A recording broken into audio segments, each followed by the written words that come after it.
What's up, y'all? It's your girl, Nicole. Thank you for connecting to Divine Star Energy.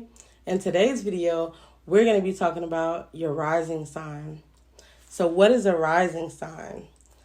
A rising sign in astrology represents the zodiac sign that was rising on the eastern horizon at the time of your birth. So, this position indicates the point or the starting point of your astrological birth chart, natal chart, same thing. So it represents the foundation of your personality.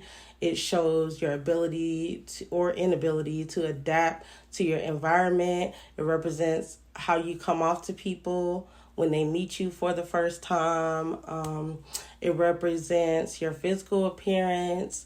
So as a Cancer rising person, Cancer is a cardinal water sign. So you initiate things based on how you feel. And as a Cancer rising person, you come off to other people as very caring, very emotional, very emotionally mature, depending on what your moon sign is and what's in your fourth house. But people mainly see you as protective of your family, and they see you as a homebody, depending on what your sun sign is and what's in your fourth house again. But very intuitive, very sensitive to your environment and sensitive to the people that's in your environment. You can sometimes soak up the energy of everyone around you because you feel everything. So sometimes you're not even able to differentiate their feelings and how you feel. So again, you have to be very careful with who you have around you.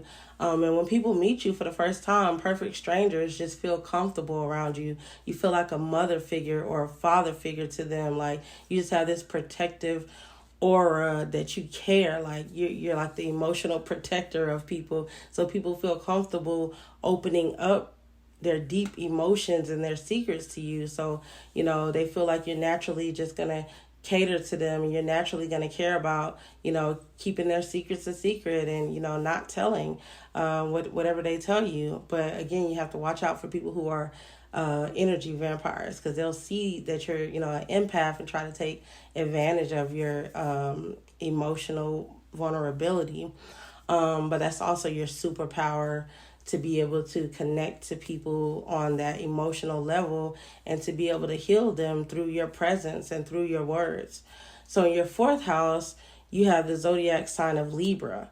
So with Libra on your fourth house, and the fourth house represents your home and your roots. So you could have played the role of a peacemaker in your home. You could have played a mediator in your home, where you were always resolving conflicts or always being the bridge between, two people, or always bringing back the balance to a situation. And with the sign of Libra, Libra also represents relationships. So you want your partner to have a good relationship with your family as well.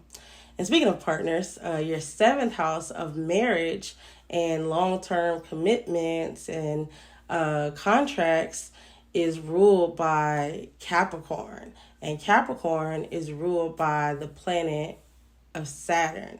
And Saturn is all about restriction. It's all about things taking time to develop. And, it's all about maturity. So Saturn, is going to delay this area of life for you for most people. And it's really important for Cancer risings who have Capricorn in the seventh house, depending on the degree of your rising sign. If you do have Capricorn in the seventh house, it's important for you to wait till after 30 years old, after your Saturn return, to get married, because you might very well get a divorce if you were married before your Saturn return. And then early on in your relationships, it could just be really chaotic and a lot of crisis experiences, because on your fifth house, you have Scorpio there, and, that's going to transform you, and, it's going to be a lot of power struggles and control issues within that. But your 10th house of career, you have Aries. So you want to be your own boss. You want to make your own rules at work. You want to be a CEO. You want to be just a self-starter at work. In your 12th house, you have Gemini. Gemini is the planet of communication. It's ruled by Mercury, so you have to look to where Mercury is to get more information about this 12th house. But you could be the type of person who you struggle to feel like your words have value in them, or you can have difficulty with your speech. You might have some type of speech ailment. You might stutter, or you could just feel like you're not intelligent enough. You could just doubt your intelligence. You could doubt your ability to communicate effectively, or doubt that people would care about the things that you want to talk about.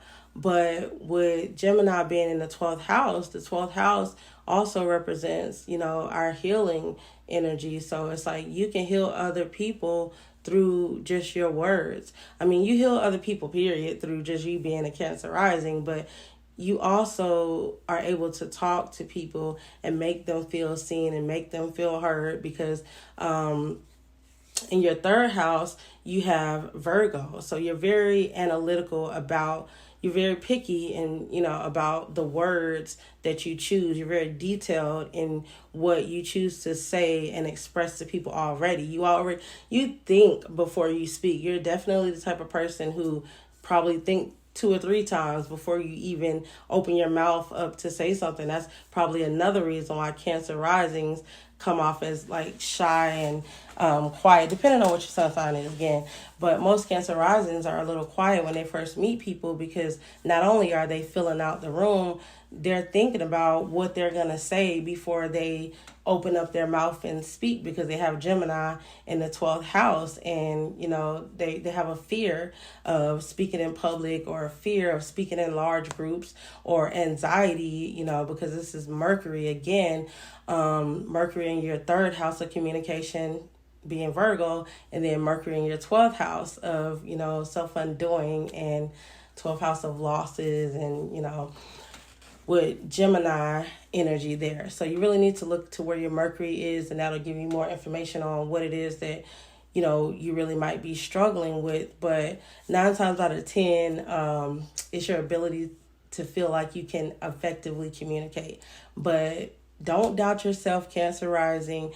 You have words that will heal the world, so you need to open up your mouth and speak to people and give those messages, because you're full of love and compassion for people. So, tell those people what they need to hear to heal, and tell it to yourself first. So self-affirmations is going to be really good for Cancer rising. Talk to yourself in the mirror and tell yourself, you're beautiful, you're strong, your words have power, your words are valuable, you are very intellectual. Don't ever doubt your, information, because you know just as much as anybody else. So you should be able to feel like you can talk.